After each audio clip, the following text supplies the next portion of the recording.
Hey, everybody. Thank you for tuning into another interview on the Art of Intervention Project Summit, where we're talking about addiction, recovery, and transformed lives. We're going to hit all three of those areas with our amazing guests today. So we have Dr. Shawn Talbot and Rich Higbee. They're going to talk a lot about their own stories and what they're doing now to really help people live an optimized life. So Rich, kind of give us maybe a background of who you are and why does this topic of addiction and things like hit home for you? Yes, would love to. Happy to be on with you, Rob. I'll tell you, I've been involved in health and wellness for about 25 years, and it's been an interesting journey because when I got started in health and wellness back in the 90s, the physician's desk reference nobody had come out and substantiated supplementation. In fact, it was considered snake oil, and even multivitamins. People are like, we don't really know. There's no real science whether or not these help or don't help. And so when I got started, I was involved at a critical stage of kind of paving the road for today, where we acknowledge that health and wellness is a critical part of your life. Supplementation is pretty normal. Most people take a multivitamin today. That wasn't the case back in the 90s. So I've watched over the years things transform, and it's been interesting for me to watch because the area that seems to have transformed the most is weight loss. And people when it comes to their weight, they're willing to do anything, pay anything. And ultimately what has happened over the last 25 years is that people have spent a whole lot more money. The whole weight loss area has grown substantially, but we're actually heavier today than we were 15, 20 years ago. So what it is that we're doing in the world today isn't really necessarily helping. And I've watched people focus on their physical health and focus on, being able to exercise more and try to be healthier. But what they haven't focused on and what has virtually gone unrecognized or even not even discussed in most circles is your mental health. If you were taught about your mental health, it was mostly about, if you've had problems or issues, then you probably ought to see a therapist, or you probably ought to take a pharmaceutical drug. And if it gets worse, and where a lot of mental health issues end up going is into addiction. And because, usually it starts with something and then ultimately it catapults into a larger issue. And when it gets into addiction recovery, when you've got mental health issues combined with addiction, it just exacerbates the situation. And so I haven't seen a lot of attention put on that from a natural and holistic standpoint. There's a lot of people that are trying to approach it from a traditional medicine standpoint. But I think there's so much more to it. And so over the years, I've obviously, as I've been involved in the health and wellness industry and I've watched this happen, there's been a little bit of I don't know how to describe it, but something welling up in me that, there's got to be an easier and a better way to be able to address mental health, to help people to become aware of it, which ultimately also to be able to address addiction recovery and do it in a way that's holistic and doesn't just put people on more medications and drugs. So that was something that became a bit of a passion project, especially 13 years ago actually it was longer than that, maybe 14 years ago, when my daughter went through a very difficult, traumatic experience that sent her down a dark, dark pathway of addiction recovery. And she's been in and out of treatment programs. She's pretty much gone through everything that we physically can do to help her with her addiction issues. And what we're finding now as she's going into a period of sobriety is that the mental health issues are starting to jump back up. And so it's kind of like whack-a-mole. You whack one and then something else jumps up. And so we're trying to figure out how do we comprehensively really address the whole issue, which is mental health ultimately leading to addiction, and then how do we reverse that? It's so much easier said than done. It is a very complicated issue, but ultimately because of that, it's led me into this world of mental wellness. And Now I help to head up a company that is the first mental wellness company in the world today, offering natural and holistic solutions to help people with their mental health. And it's making a huge impact out there in the world. And so I'm very passionate about what we're doing. Yeah, thanks for sharing that, because it is like whack-a-mole sometimes, right? We get help with the substance, then this stuff pops up, and then this thing pops up, and I'll tell you, as busy and crazy busy as I am with organizing the summit and everything else going on, one of the things that keeps me balanced, I will say, is Amare and what we're talking about today from a mental health and fitness perspective. So we'll get more into that here in a minute. But Dr. Shawn, what about you? Like, why do you care about this world of addiction? Well, I care about it because I've been studying this area for about the last 20 years or so. My background is in nutritional biochemistry. That's what my PhD is in. But the kind of work that I've done since probably, 99-ish. Sometimes these days it's called nutritional psychology. It's this idea of looking at how a particular intervention can not just change your biochemistry. You know, how does an exercise program or a sleep program or a change in your diet, how does that change your biochemistry, like your stress hormones and your neurotransmitters and stuff like that? That's the biochemical piece of it. But how does that biochemistry change your nutrition, or change your psychology? How does it change your mood and your resilience and your level of stress and your level of focus and your ability to relax and all that kind of stuff? So, you know, like I said, these days, sometimes that's called nutritional psychology. And I've been doing it for a long time, but, you know, before I got into this particular research focus, my own brother died of a drug overdose. You know, that happened in, I don't know, you know, soon after I kind of changed focus. You know, I used to be more of what you would call sort of a sport nutritionist, looking at, you know, how nutrition can change, you know, human performance, like physical performance. But once that happened with my brother, you know, it kind of shifted things for me a little bit. So I took what I knew in nutritional biochemistry and exercise physiology, and instead of focusing it exclusively on human physical performance, I started focusing it on psychological performance. You know, so with the athletes, we were always doing things around, you know, how can we get your, you know, the brain in your head to you know, enable you to push harder, or, you know, go an extra rep, or not fade away while the competition was fading away, that kind of stuff, like using this concept of mental fitness to promote your physical performance. So I thought, hey, maybe we can mainstream that kind of stuff. Maybe we can use those same kind of principles to help, you know, the average person feel better, you know, help somebody who might be depressed feel happier, help somebody who might feel, you know, anxious and tense and irritable, and help them feel more calm, and help people who are stressed out and help them be more resilient. So that's the kind of work I've been doing the last little bit. And then, you know, Rich and I partnered up, gosh, what is it, Rich, now? Three or 4 years ago now, it seems like, right? To really form a whole company around this concept. Because when you think about it, and Rich said a little bit about this already, you know, everybody has, you know, some aspect of mental wellness, right? It might be low, it might be high, it might be medium. Some days are better than others. And if we can give people natural alternatives to help them feel better, so they don't have to turn to a pharmaceutical. Like I wish those kinds of things were available 16 or 17 years ago when my brother died.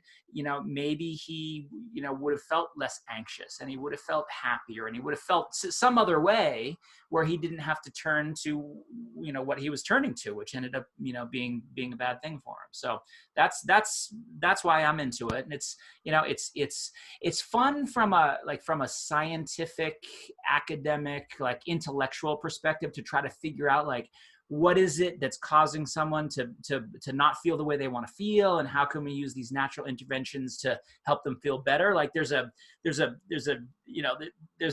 research interest there, and that's the kind of work that I've been doing. But boy, oh boy, Rob, when you can see somebody actually go from a place of not great to a place of being better, and then eventually to a place of them thriving and being better than they ever were, that's where the magic happens. That's where it's really meaningful, not just for them, you know, because that's a win for them if they feel better, but that ends up rippling out from them. So now their family is better, and their coworkers are better, and their friends are better, and their community is better. And, you know, there's nothing better than that, to be able to witness that in the world. Yeah, when you can make the whole family system actually feels better. I mean, imagine the Yeah. next family reunion from when someone, Right. it's like, but now they actually want to go Yeah. and they But want to hang out. what's really funny about it is like, having done this work for so long, you can see when that person is better, right? And in the studies that we do, we can show them, you're 20% better or you're 55% better or whatever, right? They know that they feel better. But then when the people around them look at them and like in a family reunion situation, they'll come up to them and they'll go, Rob, I don't know what it is that you're doing, but man, something is different. Something is better about you, right? Like external people can just observe that you being better, So like I said, it sort of ripples out in all kinds of different ways. Yeah, great. And thanks for sharing your story. So sorry about your brother, and Rich is dealing with your daughter, not dealing with, that sounded bad, but just the complication she's having with recovery. Cause today is actually my 19th year of sobriety. So today's Nice. my actual birthday, and it's crazy to think that, but in recovery, you guys, I mean, I had a major mental breakdown in year 11 of my recovery, which totally changed my life in negative and positive ways. So speaking to people in this area of like a stagnant recovery, right? They've done it, right? They've gone to sober living, and all they do is, they pee in a cup and they go to their meetings and they feel better, but not really. So let's talk about the importance of things that people don't have. Like your loved one is struggling with addiction and you're not sleeping at all. So how can they find that peace maybe when their loved one is actually really struggling with aligning their gut and their brain, and talk about how this whole kind of system works? Hey, Rob, if you don't mind, I'm going to answer that question, but I Yeah. want to start it by sharing something with you. Just an insight that I've seen as a parent of a daughter who struggles with addiction. She's been in and out of 25 different treatment programs over the last 10 years. And I don't know many people that have gone through more treatment. I mean, I think if we had to figure out the amount of money that we've spent on treatment, I've never even gone there, because frankly, if I did, it'd probably be one of those really bad investments gone awry where you're like, oh my gosh, I wish I hadn't. But the reality is that most treatment programs out there don't approach the mental health aspect of treatment.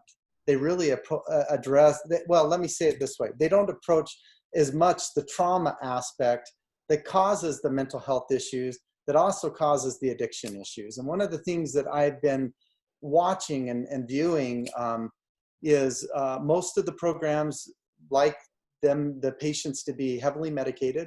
So they usually, when they go into a program, they'll prescribe and recommend different pharmaceuticals and perhaps even change their whole regimen that they're on.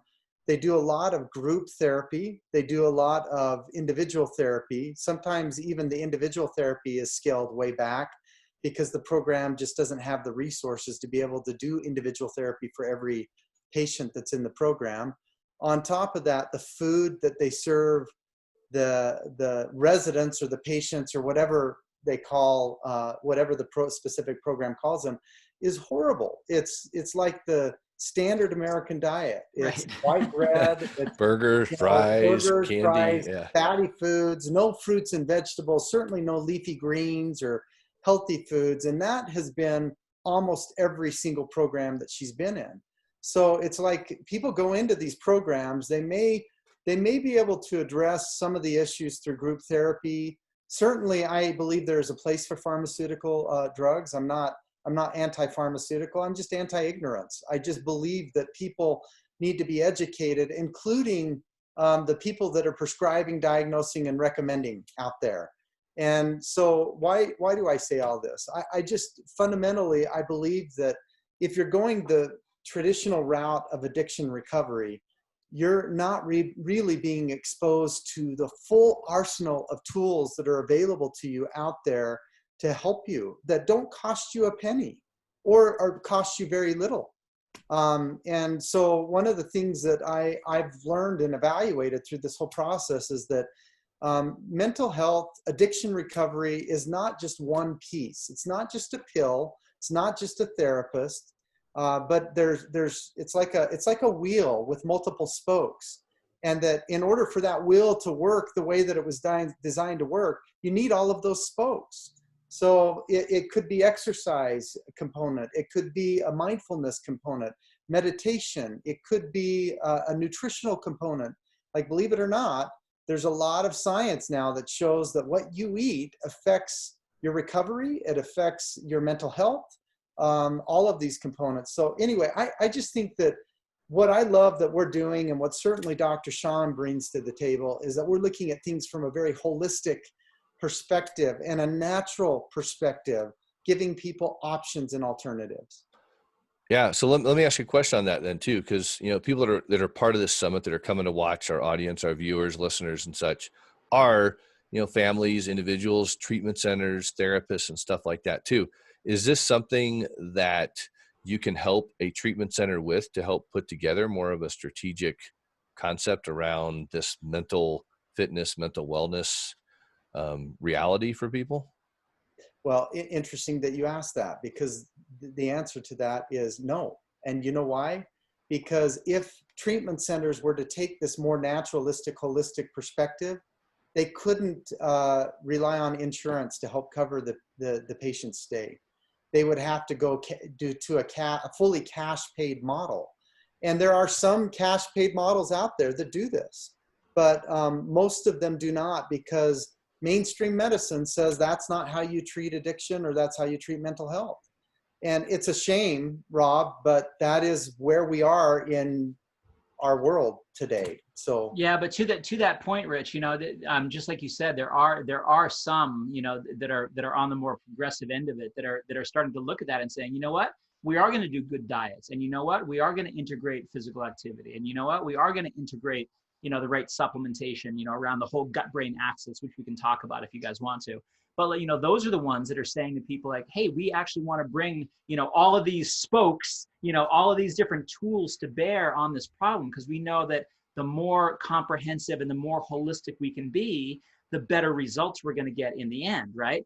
But the downside of that is exactly what Rich just said. It doesn't check a box on the insurance payment, So that's where it gets tough for people. Like, that is the cutting edge of science right now, but unfortunately, it's not available to everybody within that traditional setting, which is too bad. Things will change, hopefully, but we're in the early days. We've got a few programs that have incorporated supplements into their treatment protocol, but those are the ones that are, like Shawn mentioned, they're the cash pay models that don't have to check the box to meet insurance requirements.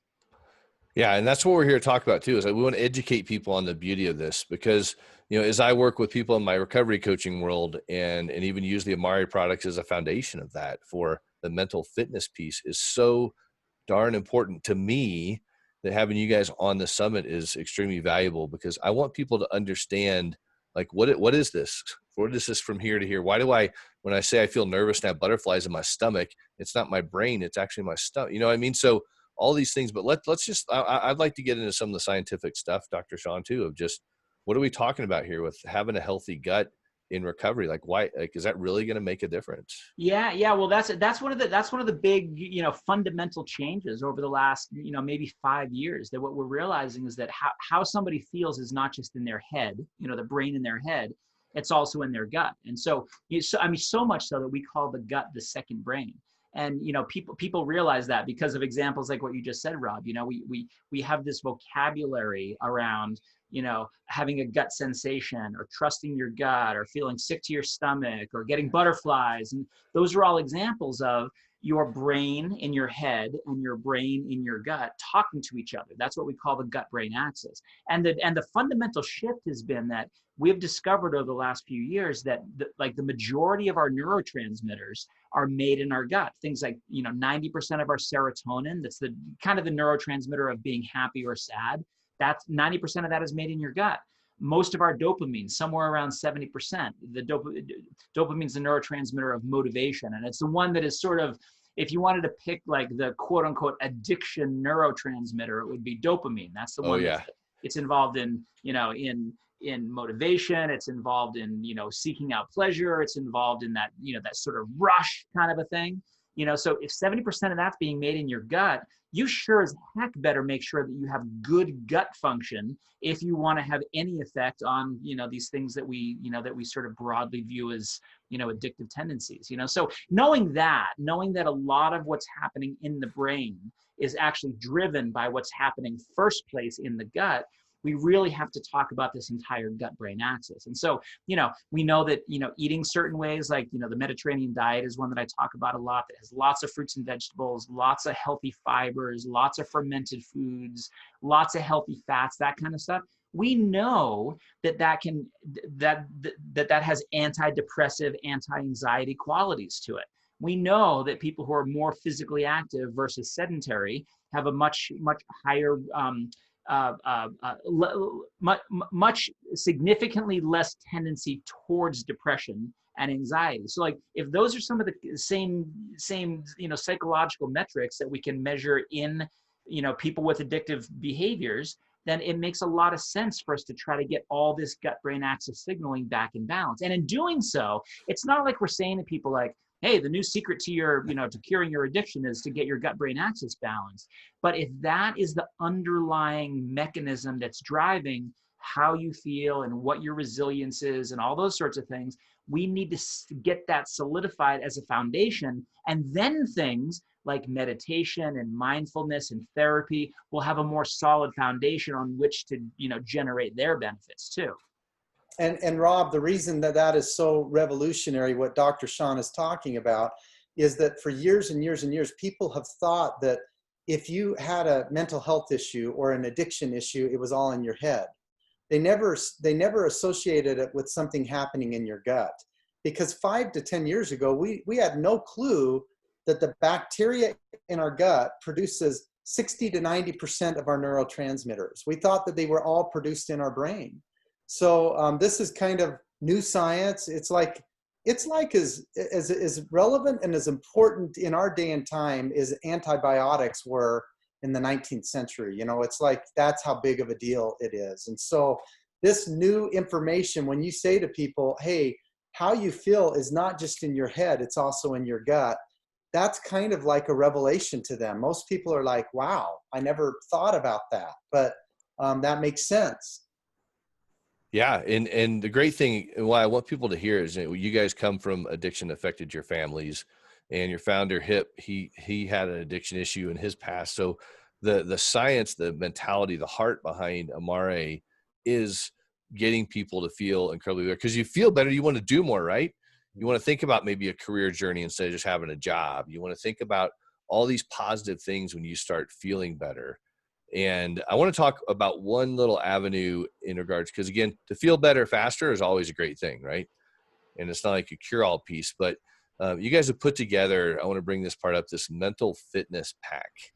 Can you talk about that a little bit and just how cool it is? Because I know it is changing so many people, and then they take care of other things in their life they want to accomplish and do and feel better. But I just think it's phenomenal where you guys are going. Where we're going, I guess, because I love the company.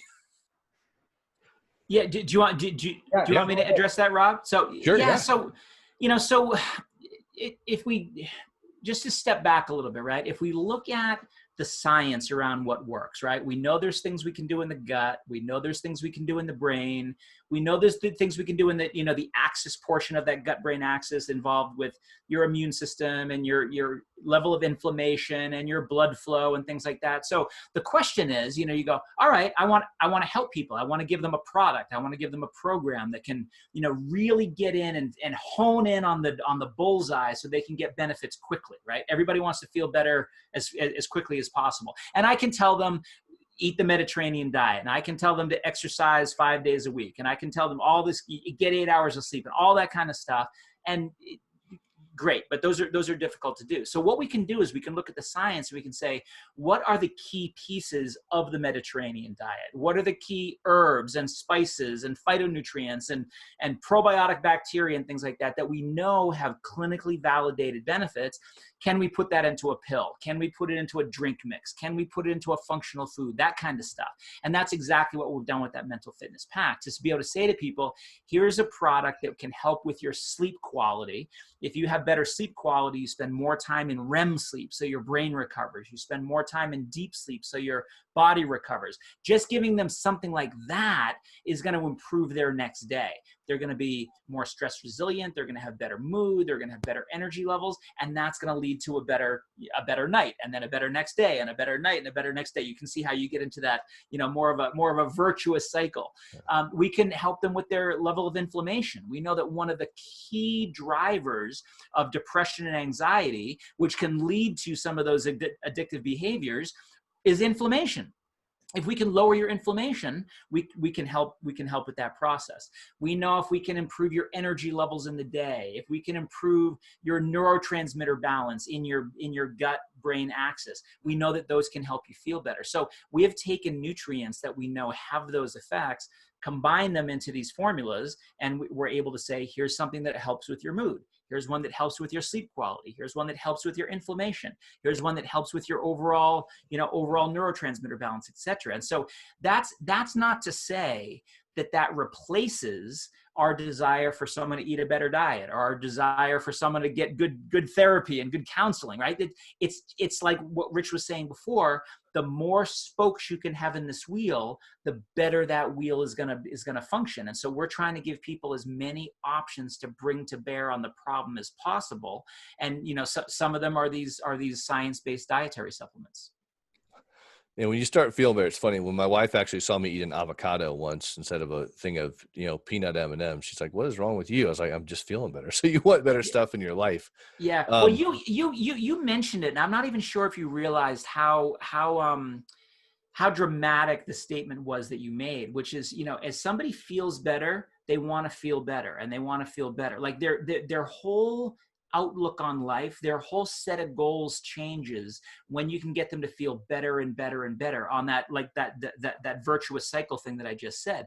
You take a pharmaceutical approach, all it's going to do is take you from feeling terrible to feeling less terrible, or take you from feeling terrible in one way and help make you feel terrible in another way. It's not going to get you on that trajectory where you're starting to say to yourself, what else could I do with this feeling better? What else could I do with this newfound level of energy and motivation? That's where we want to get people to be, because, maybe they'll decide they want to feel even better and even better. And then they feel so much better, they want to bring somebody else along for the ride, So that's what we're trying to do. Yeah, well, you're doing it, definitely. I love my friend Gary Barnes always talks about eliminate the word try, because you're already doing it, and you are doing it. And so, Rich, I know you guys are both around the country, different now with COVID, seeing people and just talking to people about what is going on, and like with Amare and the communities. What are some cool things you've seen happening, Rich, like around the country with people that have really taken this step to, I just want to feel great.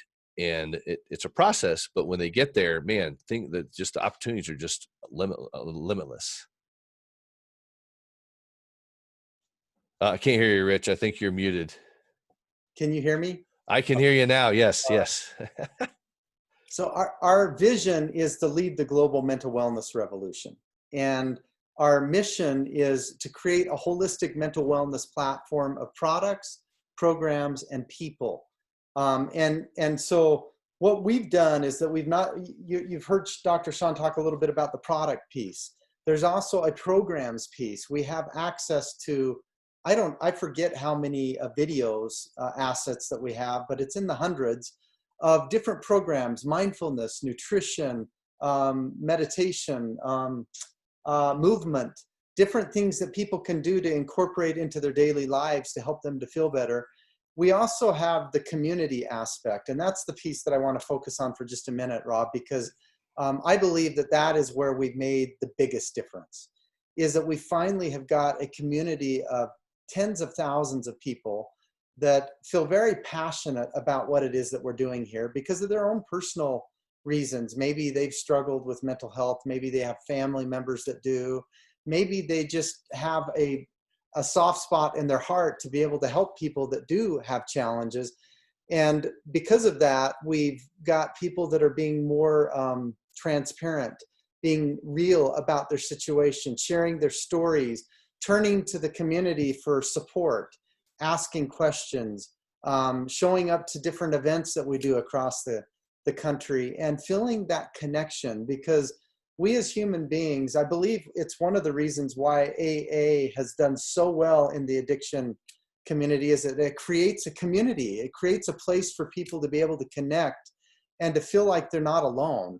And so I would say that as I travel the country, seeing these tens of thousands of people that have a similar mission and similar value system and wanting to address this issue head on is just inspiring to me. It definitely is. I've been to some of those events. I've heard the stories, and you talk about people that used to be, and again, this is an example I remember, it's not everybody's story, but used to be like on all these different medications and stuff and getting pumped full. But then as they slowly started engaging in something like this, now they're doing this from a natural perspective. And again, I'm not saying stop doing, I'm not a doctor, but just seeing people's transformations to live a healthier, more satisfying life. And that community piece is so huge because as you know, as your daughter knows, as you shared, this community piece like of recovery is so huge. And recovery is hard. Mm-hmm. I mean, it can be hard, but when you have this different energy, right? And seeing that around a country with, as you said, tens of thousands of people that are coming together to say, we want a better life. And that is what this Art of Intervention project is all about. It's about living a transformed life. And you guys are seeing that firsthand around the country. And so I love to be able to bring people this information and just say, hey guys, there is a way you can feel better. And then again, like you said, you want more, you want a better relationship with your wife, and your wife wants you a little more because like, she's like, wow, what's going on with you? And then your kids see it. And I know you guys have like an Amare Kids program and stuff like that too, to say, hey, they're seeing the parents do this stuff and they want more. So not only that, but you guys are leaving legacies and changing generations. Yeah. Well, thank you for saying that. It's very powerful to watch it happening. And it's powerful to watch children watch their parents learn how to address their mental health in healthy and productive ways. Because for years and years, we as kids never learned how to do that. So I do feel like that we're interrupting generational patterns that are happening. And the good news is that regardless of where you're at in your life, or where you feel like you have a need, we feel like we have solutions that we can provide you. And so I just think that having some solutions for people that feel hopeless is really powerful. Yeah, thanks for sharing that too. So we got a couple minutes left, guys. Do you want to share any encouraging words or action steps? I mean, one thing we're doing as part of the summit is, on this page, people can click on and get a couple free samples of the Amare products to kind of try them, check them out, do a mental kind of like wellness assessment of where you are in your own life to see where there might be some gaps. And that's just a huge, cool thing to do, to say, hey, whoa, I might need a little help here. And I want to be a conduit for you guys to be able to do that are part of the summit, only part of the summit. That's it, which is really cool to do that. So Dr. Shawn, what would you like to kind of say to everyone as we kind of wrap up here and just inspire them to move forward? Yeah, I guess I would say, having done this kind of work for so long, one of the things that I see and really encourage people is that, the sort of education side of it, the knowledge side of it is important, right? To understand, oh, the neurotransmitters are actually made in your gut, and there's this gut-brain axis, and the brain and the gut talk to each other, and that's all interesting, right?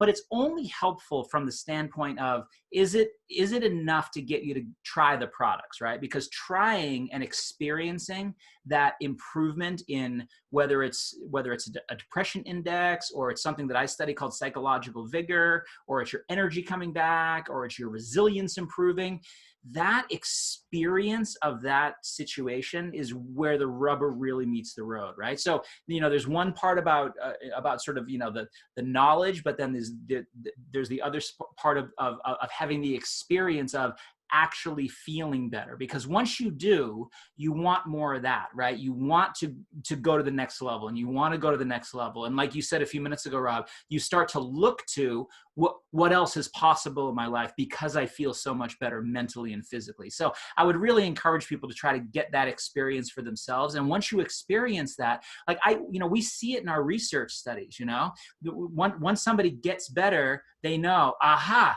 this is what you were talking about, and once they've experienced that, they just want to, they want to keep going. They want to keep getting better. So I would encourage people to give that a shot. Cool. Thank you. What about you, Rich? I think that I would close on this, Rob, because we haven't talked about it, but, I know a lot of the people that are going to be tuning into this are part of the addiction recovery community. And I want to speak to the family and friends of people that are dealing with a loved one that have addiction issues. I often have said to people that you are about as strong as your weakest link in your family. And if you have somebody that is struggling, the whole family struggles.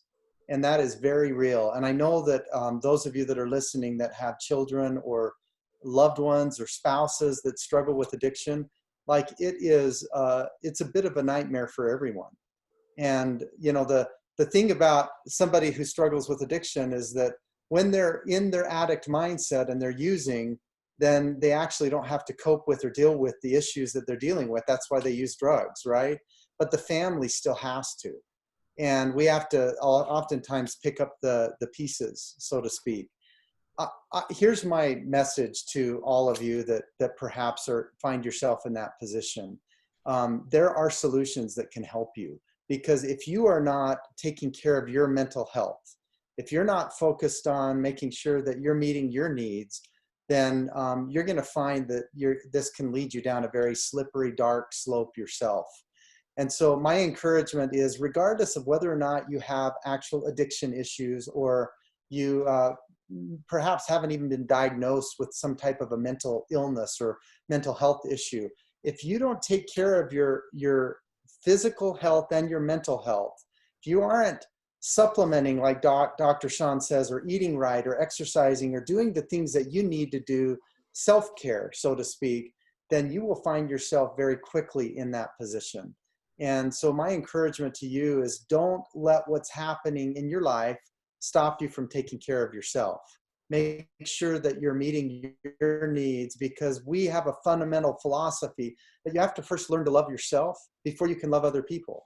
And you can't really be present for the person that in your life, one of your loved ones that struggles with addiction, unless you're healthy. So make sure that you're taking care of yourself as well.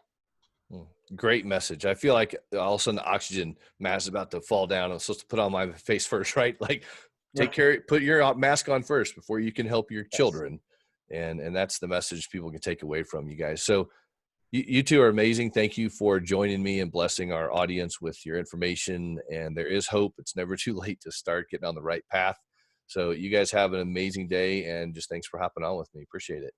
Thank you, Rob. Thanks, Rob. Pleasure.